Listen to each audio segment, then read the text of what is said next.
Vamos lá, nação, para mais um vídeo no nosso canal e, pelo amor de Deus, hein? Toda a imprensa exaltando o time do Flamengo. É coisa de louco. O Flamengo de Dorival Júnior é outro. Está voando no Campeonato Brasileiro. Time alternativo, hein? Voando no Campeonato Brasileiro. 5-0 em cima do Atlético Paranaense. E nós vamos reagir aqui o que os comentaristas do programa da ESPN Brasil falaram sobre o Mengão e analisaram sobre a partida de hoje, que o Flamengo venceu por 5-0. E eu gostaria que você já deixasse o seu like, se inscrevesse no canal, ativasse o sino das notificações para receber todas as informações, notícias e vídeos do Mengão aí no seu celular. Mas presta atenção, hein? É muito importante. Se você é flamenguista, você tem que estar inscrito no nosso canal. Como que pode você ser flamenguista e não estar aqui no nosso canal? Então você tem que estar inscrito no nosso canal. Bora também deixar o like, vamos bater uma meta juntos aí, nação, de 2.000 likes. E escreva nos comentários o que você está achando desse time alternativo do Flamengo. Será que dá para brigar pelo título do Brasileirão? Porque o time alternativo está voando. E escreve aqui também nos comentários de qual lugar você está assistindo nossos vídeos. Se você é da Bahia, do Rio de Janeiro, São Paulo, Mato Grosso do Sul, Piauí, Pernambuco, Paraíba. Se você é de outro país, escreva aqui nos comentários por quê. Porque diz que a torcida do Flamengo é só no Rio de Janeiro, mas não, é no Brasil e no mundo inteiro. Então eu quero saber da onde que você está assistindo nosso vídeo. Os créditos desse vídeo eu deixo ao canal da ESPN Brasil, link na descrição como créditos. Bora reagir e ver o que os comentaristas estão falando do Mengão. A bola não tinha entrado. No tempo final, no quarto, desses 4 citados, a bola entrou. O Atlético, para mim, já tinha sido frágil. Ele concedeu muito ao Flamengo no jogo de ida, mas aquela bola não entrou. Hoje ele vinha frágil no primeiro tempo, era um jogo de um time só. O Atlético não deu um chute, a bola não rondou a área do Santos no primeiro tempo. 0 finalizações, nem direção de gol, nem fora da direção de gol. Só que era um Flamengo que tinha problemas, porque você não tinha um Arrascaeta do ponto de vista da criação, e você não tinha uma figura como o Pedro, que é um cara que arrasta, um cara que dá profundidade, é um cara que se movimenta, é um cara que tenta abrir espaço dentro daquela linha de 5 que o Filipão colocava no primeiro tempo. O Lázaro não funciona, o Lázaro precisa de um pouco mais de campo. Hoje, tendo que fazer uma função de 9, ele não te dá essa profundidade. Então era o Flamengo que chegava, finalizava com problemas, gestos técnicos com problemas e problema de criação. No segundo tempo, você inicialmente parecia que o Atlético Paranaense ia tentar alguma coisa de jogo nos primeiros minutos. Só que aí você tem uma falha da bola aérea. E aí abre o caminho. E 3 minutos depois é 10-13. 3 minutos depois, novamente. Então, quando você faz 2-0, você desmonta. Parece até um replay, né? Você desmonta. O Filipão praticamente volta para o banco. E aí você troca todo o contexto. Agora é bom que se diga, 3 dos 4 tempos até aqui da proposta do Filipão de se defender não foram bons. Não foram bons. No primeiro jogo a bola entrou, hoje a bola entrou através de uma falha ali da questão. E eu acho que é muito interessante, porque é trabalhado. Quando você diz, não foram bons porque teve muito susto, porque o resultado... Não é bom porque quando você se propõe a defender, a premissa de defender é você não dar chance ao adversário. O Atlético dá muitas chances ao adversário. Até um Flamengo com problemas de criação do primeiro tempo hoje, ele teve chances. Ele esbarra numa profundidade, num jogo, num homem dentro da área que não tem. Ele esbarra no último toque do Marinho, que toma uma decisão errada na hora de finalizar, mas ele dá a bola e permite que o Flamengo fique muito próximo da sua área, ele dá chance. Então ele não funcionou bem. Só que hoje a bola entrou. Então, assim, poderia ter entrado no primeiro jogo. Hoje entrou. A depender, não acho que o comportamento vai ser o mesmo na quarta-feira, mas em algum momento, quando você flerta com Arrascaeta, Gabriel, com Pedro dentro de campo, a bola também pode entrar. Então, assim, fica o recado de algo que precisa mudar dessa ideia de jogo. Para o Estudiantes, quando ele trava com Pedro, com Thiago Heleno, e ele trava de fato a bola aérea do Estudiantes, é uma coisa. Então, acho que hoje, ele, naquele segundo tempo, abriu o caminho. E o Atlético, que não tinha muito a ganhar, ele só tinha a perder, ele acabou perdendo nesse jogo. Abre o caminho, tem o primeiro gol, se eu não me engano, 10-13-17. Em 7 minutos, o Flamengo faz 3-0. E depois repete. Aí o último gol do Pedro já é uma outra estratégia, porque tenta marcar... Você vê que o time está perdido, né? Porque estava tomando gol pela entrada na primeira área. Nos 2 primeiros gols, foi uma falha de posicionamento. O Flamengo, bem pensado, arrasta, confunde a marcação individual. No terceiro gol, já é uma falha de jogadores que entravam ali, estavam desatentos, tinham acabado de entrar. É uma sequência de escanteios do Marinho. Sim. E ele batendo sempre, buscando ali a primeira trave. Depois tem um do Gabigol, logo assim que ele entra, ele bate no escanteio. E esse do quinto gol é do Arrascaeta. E aí ele já olha a movimentação na área antes de bater. E por quê? Porque o Atlético, vou bloquear a primeira trave. Só que não é só bloquear a primeira trave, é o mecanismo da área. Aí a segunda trave sobra. Aí o goleiro chega quase que caçando borboleta ali, coitado. Ele teve uma boa atuação hoje no primeiro tempo, por causa dele o placar estava zerado. Ele salvou umas 3 bolas no primeiro tempo. Então, assim, isso destrói. Agora, não dá pra dizer que nos outros 3 tempos o Atlético travou o Flamengo. Ele trava, mas ele flerta com risco. Ele tá trazendo o Flamengo pra sua área. Quando você traz o Flamengo pra perto da sua área, uma hora o azar abraça. Não tem como com esse time do Flamengo. E aconteceu. E foi nesse segundo tempo do jogo de hoje. Deixa eu só mostrar uma tela interessante, ainda mais com reserva. Agora, que time reserva, né? Vamos falar sobre isso.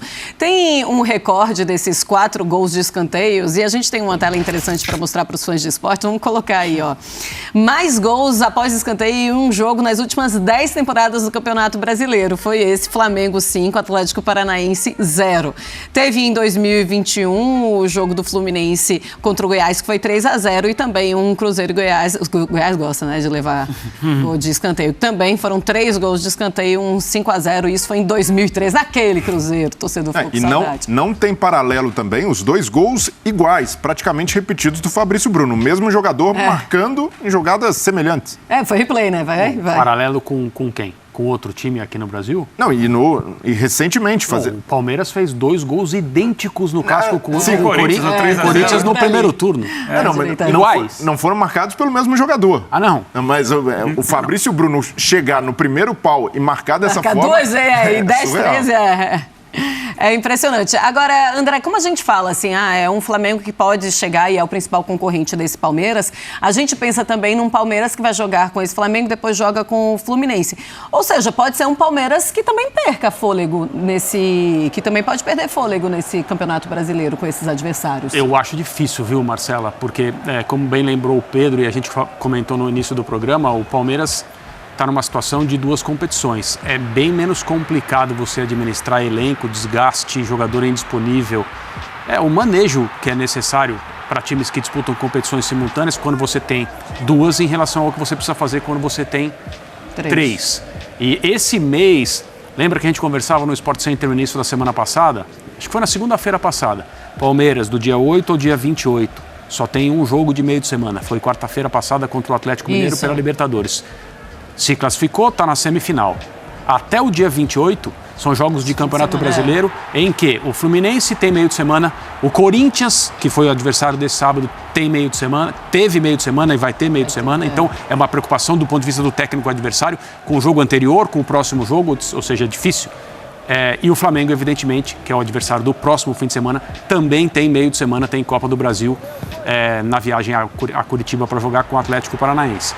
Então tá todo mundo tendo que se dividir até o dia 28 contra o Palmeiras, e o Palmeiras, depois de quarta-feira passada, um jogo que foi extremamente tenso, evidente, decisão nos pênaltis e tal, aquela catarse toda, como são assim, né? As decisões em mata-mata que chegam a séries de pênaltis. Mas o Palmeiras administra a alegria, a felicidade, é um outro tipo de cansaço quando você vence. E não tem mais jogo no meio de semana até o final do mês. Então, eu não acho que o Palmeiras vai perder fôlego, não. Se alguém conseguir tirar pontos do Palmeiras nas próximas rodadas, e são difíceis, claro, são times capazes, vai ser por mérito. Mas e são encontros com o time mais confiante do Brasil, que é o time do Palmeiras. Nenhum time entra em campo, do ponto de vista mental, psicológico, numa situação tão boa quanto a do Palmeiras, exceto, ultimamente, os times do Flamengo. Sim. Por isso que o jogo do fim de semana que vem é tão bom, tão interessante e gera tanta ansiedade. Mas aí, nesse caso, já era o campeonato? Se por acaso o Palmeiras vai, vence o Flamengo, vence o Fluminense, tá nessa vibe, tá vencendo... E aí o Campeonato Brasileiro já começa a ficar muito difícil. A diferença hoje já é muito grande. São 9 pontos, né? Sim. Então, o que aconteceu nas últimas rodadas com a escalada do Flamengo e praticamente uma diferença mantida de 9 pontos, mostra isso. Quem consegue vencer em sequência assim, e no final das contas, vai subindo, vai deixando gente para trás, mas em relação ao líder nada muda. Nada muda. Então, assim, é complicado. Aí já iria para a 25ª rodada, e aí o campeonato vai andando. Só tem um confronto direto. Independentemente disso, o Flamengo tem uma chance. Ele não pode deixar passar essa chance, que é ganhar do Palmeiras no fim de semana. Não, e se a gente analisar a fotografia recente do campeonato, os últimos 10 jogos, o Flamengo tem a melhor campanha. 80% de aproveitamento, fez 24 pontos em 10 jogos. O Palmeiras fez 23. Então, conseguiu tirar 1 ponto em 10 rodadas. Em 6 não tirou nenhum, em 8 tira 2. E no recorte de 10 só tirou 1. Então, pois aí você pensa, a partir da 25ª rodada, quando cabe essa sequência muito mais complicada, quantas? Aí tem 13 rodadas, então, né? Se o Flamengo tiver pretensões, de fato, de título brasileiro, tem de vencer o Palmeiras fora de casa. Não pode pensar sair com empate ou tentar adiar. Não tem como adiar. Porque por mais que seja um campeonato de pontos corridos, o que o Palmeiras tem feito, a regularidade que esse time do Abel tem, não é algo desprezível. Então, o Palmeiras, o Flamengo, de fato, é uma final. Para o Palmeiras, é um jogo que tem uma gordura. Se o Palmeiras perder, ainda tem 6 pontos de frente, é algo considerável. Não vai ter outro concorrente chegando perto, porque em termos de elenco, quem tem mais é o Atlético e está muito distante, 13 pontos. Então, esse é um Palmeiras confortável que precisa sair minimamente da sua zona de conforto. Só vai sair se o Flamengo vencer o jogo, e tem algo que dá ao torcedor rubro-negro a perspectiva de sair com um bom resultado do Allianz, que é a defesa. A defesa do Flamengo nesses últimos 10 jogos tomou só 6 gols. É a melhor defesa do campeonato nas últimas 10 rodadas. E esse, para mim, é o maior mérito do Dorival no comando do Flamengo, ter arrumado a defesa. Nenhum técnico, depois do Jesus, conseguiu fazer o que ele fez, que é tornar esse sistema defensivo confiável. Com o Renato, era um Flamengo que vez ou outra tinha goleada de 5-0, mas o torcedor via, olha o tanto que a gente sofreu, bola passando, zagueiro salvando em cima da linha. Com o Dorival, isso não tem acontecido. É um Flamengo muito seguro, que tem feito marcações muito bem encaixadas desde o campo ofensivo, e aí faz com time reserva, faz com time misto, time titular. Então o Dorival conseguiu, em 19 jogos sob o comando dele, não levar gols em 11. Então é uma marca considerável que, por mais que depois de uma goleada como essa de 5-0, a gente tenda a exaltar o sistema ofensivo do Flamengo, a qualidade desses jogadores, o banco de reservas, é preciso mostrar que a fortaleza hoje do Flamengo é a defesa. E o que pode fazer diferença nesse jogo no Allianz é ter uma defesa forte que consiga se segurar, sobretudo nas bolas aéreas do Palmeiras, e também fazer um jogo ofensivo, que isso é o natural do Flamengo, pela qualidade que tem. Uma pergunta direta. Diga. Campeonato Brasileiro, então, pode ser definido nas próximas 2 rodadas? A gente já respondeu essa pergunta, eu acho que a semana inteira. Definido ele não vai ser. Agora, se você olhar para um resultado, para uma não derrota do Palmeiras contra o Flamengo e uma não derrota que seja do Palmeiras contra o Fluminense, 2 empates seguidos do Palmeiras no Campeonato Brasileiro, é algo muito difícil. Se você pensar nisso, que é não diminuir vantagem, e você hoje faltam 16 rodadas, você terá 14 rodadas pela frente. É muito difícil você projetar que o Palmeiras vai deixar escapar 9 ou 7 ou 6 pontos nessa janela. Então, a coisa vai estar encaminhada pelo que o Palmeiras faz, não é pelo que o Flamengo pode atacar, o Flamengo pode chegar. Eu entendo tudo que o Breler fala. Só que é sempre um problema maior quando se trata do Palmeiras, porque você fecha a sua casinha, você fecha a sua defesa. Só que entrar lá também é difícil. Você sai com o empate do Allianz, a vantagem está mantida. Então, assim, não é simplesmente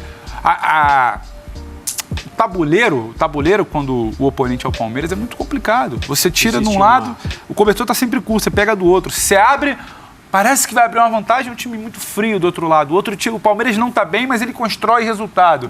O Palmeiras em casa, o que a gente assistiu ontem foi um Palmeiras fragilizado, desgastado.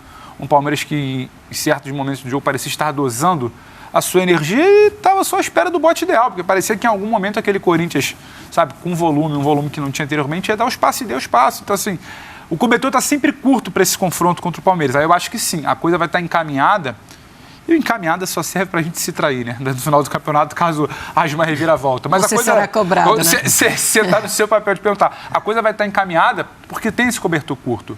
O Palmeiras nunca é um time totalmente exposto. Mal comparando, é aquela história do acidente de avião, que precisa acontecer uma cadeia muito grande de erros para que dê uma tragédia. Precisa ocorrer uma cadeia muito grande de erros para que o Palmeiras saia dessa briga pelo título. O mental precisa estar fragilizado, o físico precisa estar fragilizado, o jogador que finaliza, o Scarpa, que é o melhor do campeonato até agora, precisa estar numa fase ruim. Quem pode entrar no lugar dele, pode ser o Veiga, pode ser o Roller, precisa estar numa fase ruim também. A defesa precisa começar, sabe, a ter problemas. O fator Allianz Parque é muita coisa que precisa dar problema para a gente tirar desse trilho de um Palmeiras que vende caro não existe, né? Mas um Palmeiras que não permite que essa vantagem seja reduzida. Do ponto de vista da neutralidade... O dado dele é ótimo, 10 jogos tira um ponto. O campeonato teria se beneficiar, entre aspas, se houvesse perda de pontos, se o Flamengo ganhasse, porque daí o campeonato ganha emoção, disputa e tal. Mas a gente não pode deixar de considerar que uma vitória do Palmeiras é absolutamente normal, e se o Palmeiras ganhar, acabou o campeonato. Acabou. Eu gosto assim. Gosto quando direto. Acabou-se, é isso e Deus. Pensa, é claro, o Rodrigo tá falando nenhuma besteira, mas aqui a gente...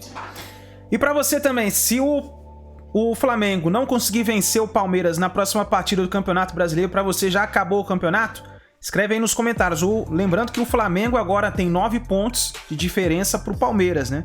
Quer dizer, o Flamengo precisa ainda pedalar um pouquinho para poder alcançar o Palmeiras. Mas se vencer o Palmeiras, vai diminuir a diferença para 6 pontos. Aí o campeonato está totalmente em aberto. Para mim, se o Flamengo conseguir vencer o Palmeiras, o campeonato vai continuar em aberto e o Flamengo vai sim brigar até o final pelo título do Campeonato Brasileiro. Então se inscreva no nosso canal, ativa o sininho das notificações, deixa o seu like e nos vemos daqui a pouquinho no próximo vídeo.